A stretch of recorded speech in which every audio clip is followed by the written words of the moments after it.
As for the top of the table, it is all getting very exciting, isn't it? Aston Villa just a point behind Manchester City, 3 points away from Arsenal. Manchester City closely behind Arsenal as well. It is all heating up as well. Chelsea into 5th, but that top 3 looks very, very exciting. Definitely an attractive club to want to go to for any player at the moment, aren't they? Well, let's head straight back to Stamford Bridge and hear from the Chelsea manager, Enzo Maresca.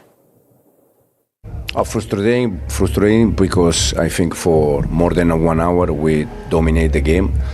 We score one, we could have scored another one, more than one, but then we conceded the goal and we lost a little bit of balance. And yeah, it's a difficult one, but we're gonna try to win the next one. Obviously, Aston Villa are on fire, 12 wins in a row in all competitions. And to be fair, you guys played really well in the first half. And then if you have to take positives, I mean, as you said, you were like up for the game for the whole first half and then in the beginning of the second half. But then that terrible mistake turned the game over, didn't it? Yeah, I think by the time they scored the first goal, we should be 2-0, 3-0 because we create many chances. But again, unfortunately, we conceded the goal, and from there the game changed a little bit. So what's the aim for the rest of the season? Top 4? The aim is to improve, as I said many times, game by game, and then we see it. Just beef that squad up. I think they possibly could have a chance. I just feel that right now, Arsenal and Man City are just a bit ahead of them. And that's not because I don't want any hate from Aston Villa fans. I'm just saying that's how I see it. I think they've done amazingly well. And to the players, the system and everything that the manager does. And one thing for sure with him, he knows how to win. He knows how to win competitions, Unai Emery. He's incredible. He's a master tactician and a brilliant manager. Yeah, absolutely. All right, then, let's have a look at what changed for Aston Villa then when Unai Emery made that triple substitution, because not long after that, they had a really good chance. Well, we said that the video, we said that at the start, you just need something to start. You know, a catalyst, whether it's a chance, a half chance, a corner, and they get the substitutions, and then this is the chance that gives them the impetus to go on and have a bit of belief and confidence in this game. Yeah, but you mentioned it, Steve, you know, just after the game finished, and sometimes you need just a passage of play, don't you? And they obviously Chelsea in a good position, and they lose it. And this is probably the first time in the match where a little bit of space opened up. Every time they got it, they'd lost it. All of a sudden, you've got players like Jadon Sancho, Morgan Rogers on this side, and then they work it really well, Steve. Yeah, and they pass it with like purpose, with force, precision, and detail. And that is what you need to get up the pitch. And then when you do that, and you've got willing runners to get in behind, like Kamara does as well. You know, what a goal that would have been at a time where they was probably really on their knees. So that then just sparked that little bit of life into them and just go through in this game now. It was amazing, really, I think, from the manager's point of view, because what happens when you make great substitutions, it looks like, wow, that's incredible what he's done. And if you didn't know better, you think, I'll tell you what we're going to do, lads. First half, we're going to be terrible. We're going to be absolutely useless. And then second half, we're going to come out and make a couple of substitutions. We're going to win this game. But obviously that hasn't happened because he's a much better manager than that. But they were so off it in the first half. The system didn't really work. I didn't feel that Morgan Rogers playing as a sort of a 4-4-2 alongside Marlin didn't work for me. And then he changed it and he made some important substitutions. And then you start to get players, what I would call, starting to play in their best position. Now, straight away, that automatically looks like a better system for me. You've got Jadon Sancho out on the right. You've got Tielemans just behind Ollie Watkins. I think it suits Tielemans. He found it really difficult playing here in the first half because he was having to get interacted with Cole Palmer, kept having the run that way. So you've got Onana and Kamara, and then you've got Morgan Rogers in a position. Steve mentioned this right at the top of the show, and he's exactly right.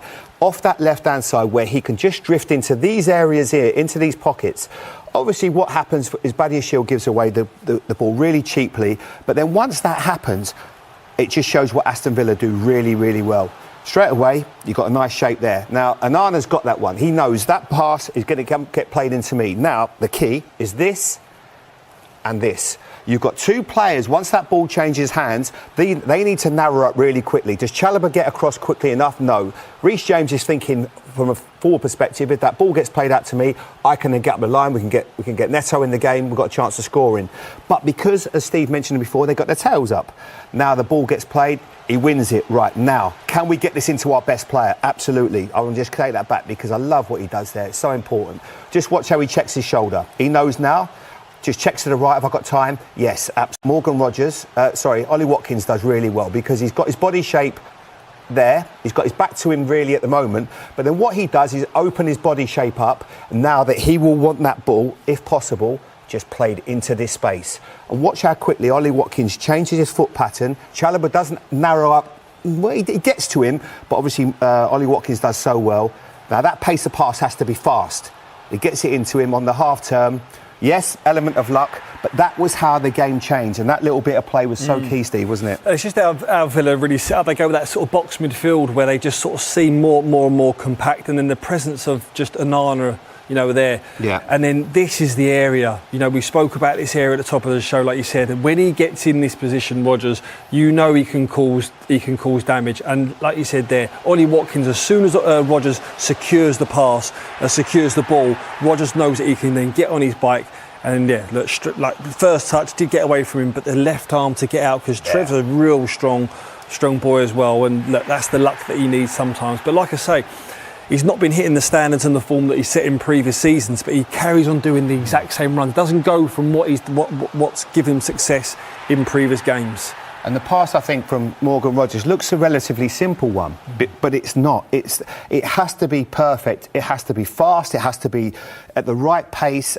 And then it gives Ollie Watkins the chance to get it under his spell. You mentioned it was a poor first. I didn't think it was really. It was a hard one because Chalobah's coming. But that left arm is everything, isn't it? He just gives him that moment, and all of a sudden you're back in the game.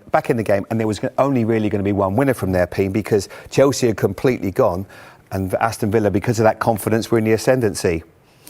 Set up from the corner. What do you think, Steve? Well, we was looking at it, wasn't we? That Chelsea are in a sort of zonal.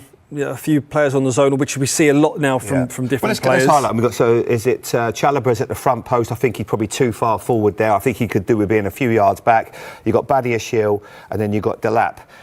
And what changed? The substitutions that made, I think, Villa a much bigger side, because you can see Onana, and you can see then obviously the players in and around him, and Ollie Watkins, is that they make the team just a lot bigger from those situations. Yeah, I just feel as though there's no one really highlighted on Ollie Watkins. Is it Enzo on Onana there? Is it Caicedo on Konsa? But you look at Ollie Watkins, and then we'll find that Gusto gets back in time to mark him, but there's no one really set on someone who's just come on, scored a goal, made an impact in the game as well. You're thinking you need to get close to him. I think that tells you everything. I think Gusto's thinking, is that one going to get played back to him? Because Aston Villa don't mind that one, and it comes in a first time pass, but it doesn't. And then once he gets back in, I don't think he shows any appetite to head it. I think he almost ducks down because he's worried about what's behind him. And then you can see it. Look, he's looking, okay, now I've got to become like a blocker, defender. Look, I don't really want any of this. This isn't for me. It's too easy. He gets pushed out the way, doesn't do enough. Just keep your eye on him there, number 27. Not enough. If you're blocking, because you talk now about blockers and you talk about markers, he's doing neither. Yeah. And that's no good. You're like in the game, you're 1-1. I'll just take that back. Look at 1 second, hold on. Just take that back. I just think this sums it up a little bit, really. Number 27 there. Just keep your eye on him as he jumps. Is that a man that's trying to attack the ball? Watch. Is he trying to attack that? Not really. He's got his head down. He's worried about someone's going to hit him on the back of the head. Unfortunately, you need to hang in there this time. And that really was a massive moment. And I've not done enough justice to Ollie's header, because it was a brilliant goal, but he summed it up nicely. And then you can just see that confidence, and everyone's running away. The fans are involved. They're engaged. They love their team right now. They're in the ascendancy, Steve. They don't know when they beat this Villa team. They really don't. And with the manager at the helm as well, it's just...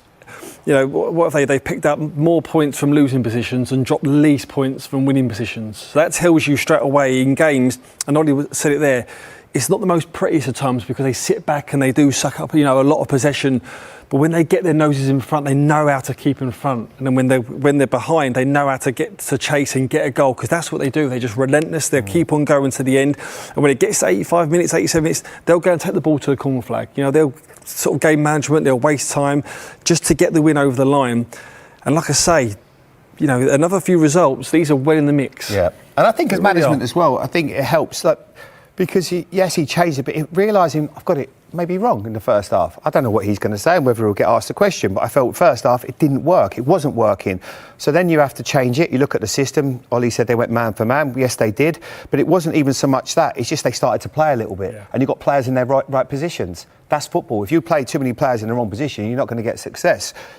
Last half an hour of the game, people started to play. Morgan Rodgers, the most important player, exciting player, the one that makes you tick, come into that position, Peen, and all of a sudden everything starts to click. There will be questions being asked of the Chelsea performance in that second half, but they had a really good first half performance, and João Pedro able to get the opening goal. Let's have a look at it, because there was it was a brilliant corner actually taken from Reece James, who said it was his goal. I wonder when he watches it back what he will be thinking. But João Pedro at the end got the touch. Yeah, and I think we did this at half time, Steve, didn't we? And obviously Martinez, the goalkeeper there, is obviously worth keeping an eye on, because he's got his fellow countryman there just behind him, and he's causing a real problem.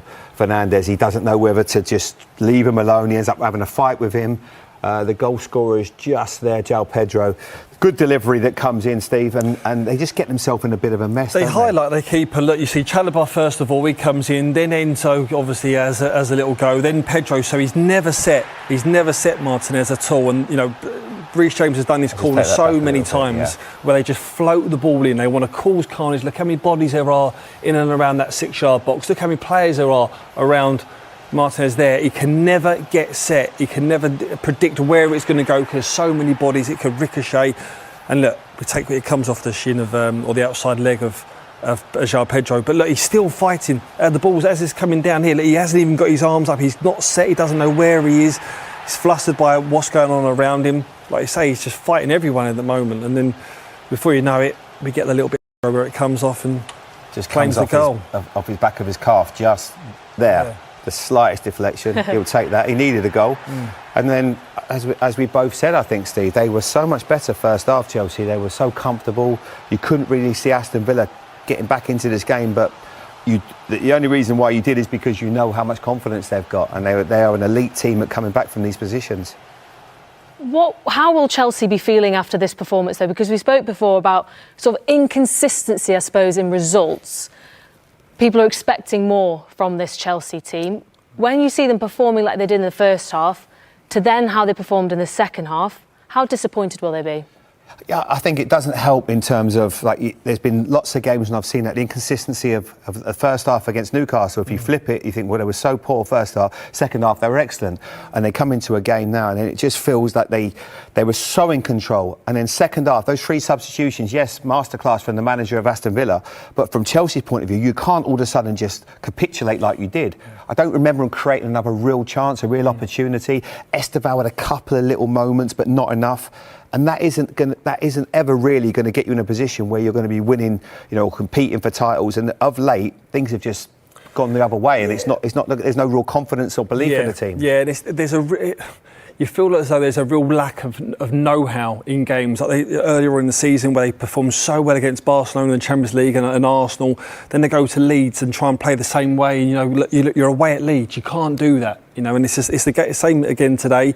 They just need that real clinical edge and a real cutting way of winning games. And you know, look, we know the model with Chelsea. It's going to be youth and giving them experience. I think it's been 90 games since they played someone that was over the age of 30, which was Thiago Silva. They need someone with an experience heading that team.